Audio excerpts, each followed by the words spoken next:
Hello everybody, Mr. Lake here with another chemistry video. Today's a little bit different. I'm not going to be showing you a slideshow. Instead, I wanted to just walk you through some questions, some problems, I should say. Um, I gave this assignment, the molar mass worksheet assignment, a couple of days ago, and I realized that in many of my classes, I didn't actually cover or give any examples of the last part, part 4, which is where you have to kind of combine a lot of the things that we've done before. You have to combine your knowledge of Avogadro's number and converting from moles to particles with your new knowledge of molar mass and converting from moles to grams or grams to moles using a molar mass. You also, later on in part 4, have to combine your new knowledge of molar mass of compounds with finding the molar mass of compounds, using it to convert from moles to grams or grams to moles, and then also using Avogadro's number. It's kind of combining 2 to 3 different skills that we've learned at different times.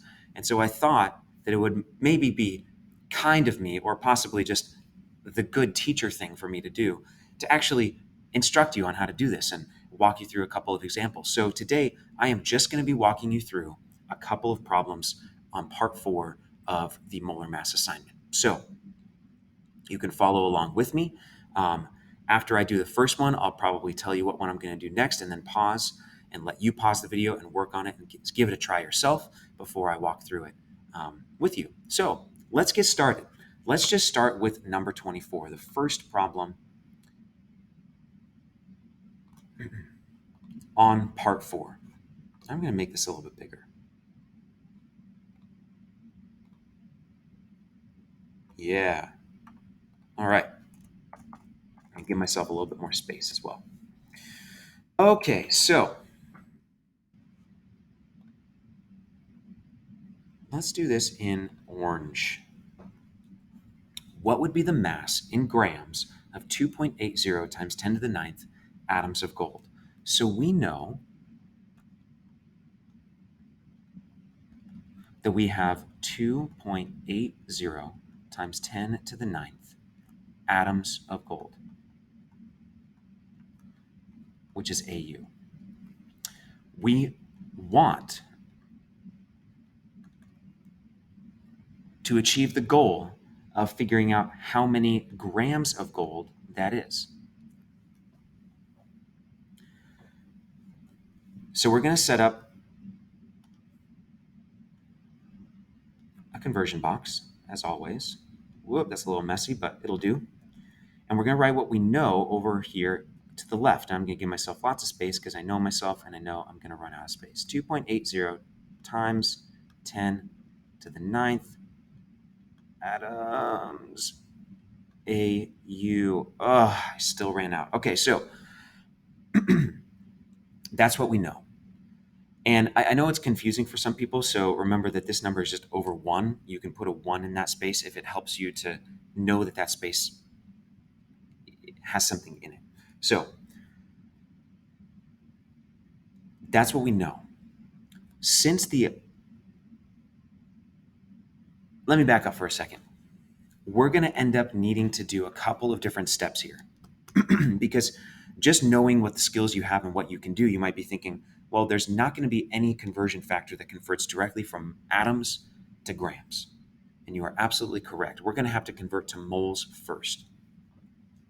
So we know that if we have atoms of gold as our known unit, that is also going to be the unit that goes down here. Because we want to get rid of that unit. We don't want an answer in atoms of gold. We want an answer in something else. So we're going to try and eliminate that unit. And the best way to eliminate it is to put it in the denominator. The only way to eliminate it is to make sure that that unit shows up in the denominator so that it cancels out. Now, what we'd really like to do is we'd really like to go to grams of gold. But there is no conversion factor that's going to get us there. So we have to be a little bit more intentional about that. Is there an eraser? I don't think there's an eraser. All right, well, we can't do grams. But we do have a conversion factor that will get us from atoms to moles. So here's a piece of advice. This might be something to like write down with a big star next to it in your notes or something like that. I'll try and say it multiple times.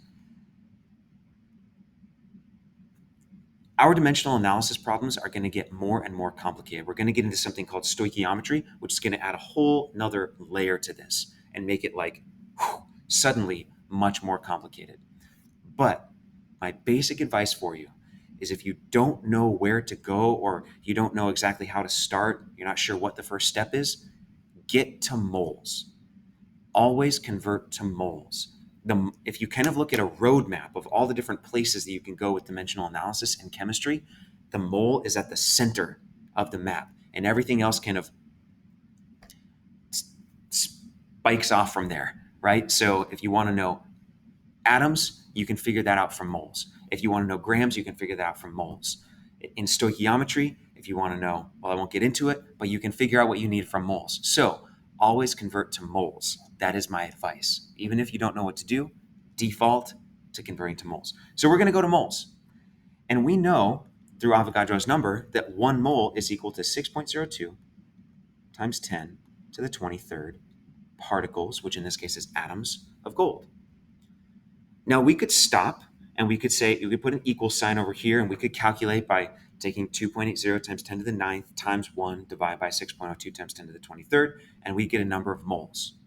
And then we could take that and we could convert to grams using the molar mass. But I'm going to show you the more streamlined way of doing things, which actually is going to save you time and effort in the long run.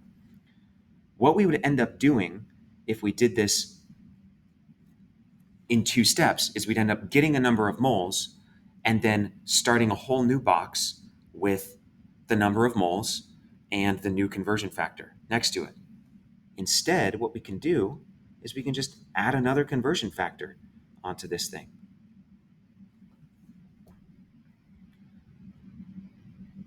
And just figure it all out at once. So instead of stopping and kind of getting a number and then doing step 2, we can just combine steps 1 and 2, and mathematically it's going to work out to be exactly the same. And I'll show you that in a second once we have it all laid out. So I'm just going to add a second box here, a second conversion factor. Moles is the unit up here, and so I want moles of gold down here. So the unit in the bottom of a conversion factor should always be the unit that you currently are trying to get away from. All right, I'm going to have to finish up this video quickly because I forgot I have a meeting in just a second. So here we go. We want to get to grams, right? And we're getting rid of moles. So 1 mole of gold, I'm going to look that up on the periodic table. That is 196.9. So it's 197.0. And that means that by doing this, we can get rid of atoms, we can get rid of moles, and we will end up with grams. So mathematically, we're going to do 2.8 times 10 to the 9th times 1 times 197. So we'll multiply everything in the numerator and then divide by 6.02 times 10 to the 23rd in the denominator. That's going to give us an answer of 9.16 times 10 to the negative 13th grams of gold. You should get the same answer if you stopped here and you figured out moles and then you started a new conversion factor and you put this in and converted to grams from there. So this is how you do multi-step dimensional analysis or multi-step conversion factors.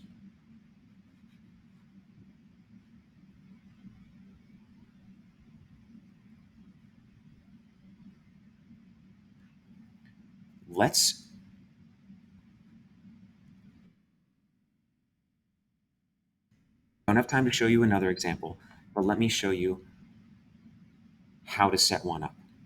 Let's see, we just went from atoms to grams. Let's go from grams to atoms. So for number 27, for example, actually no, let's go from molecules to grams. For number 29, here's what you're going to do. You know a number of grams.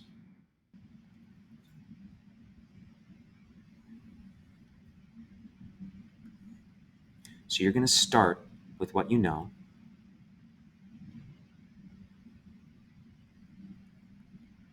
Dinitrogen monoxide is N2O. And you're going to convert to a number of molecules, which means the first thing you're going to have to do, again, go to grams. You're going to have to figure out how many moles of N2 you have, N2O. To do that, you're going to have to go on the periodic table and you're going to have to calculate the molar mass of N2O. So take the molar mass of nitrogen times 2 plus the molar mass of oxygen, and that's going to be your number here. 1 mole of N2O is going to be whatever that number is that you got. Then you want to go from moles to atoms, or sorry, molecules. So you're going to use Avogadro's number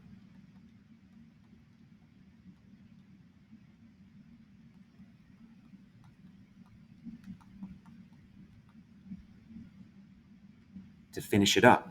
That's going to move you from grams to moles, and then from moles to molecules, and that will give you your answer. So sorry that this video ended up being rushed, but hopefully that helps a little bit with filling you in on kind of how to structure these multi-step dimensional analysis problems. If you need to do each step individually, you can do that, but also I really recommend practicing linking these together, because pretty soon we're going to be linking 3 or even 4 conversions together in a row. And stopping after each step is actually a lot more work than just linking them together. Plus, you're rounding at each step potentially, and you're getting a slightly less accurate answer in the end. So hopefully that is enough for all of you to finish up this worksheet. That's your assignment for today. I will see you all in the next video. Take care.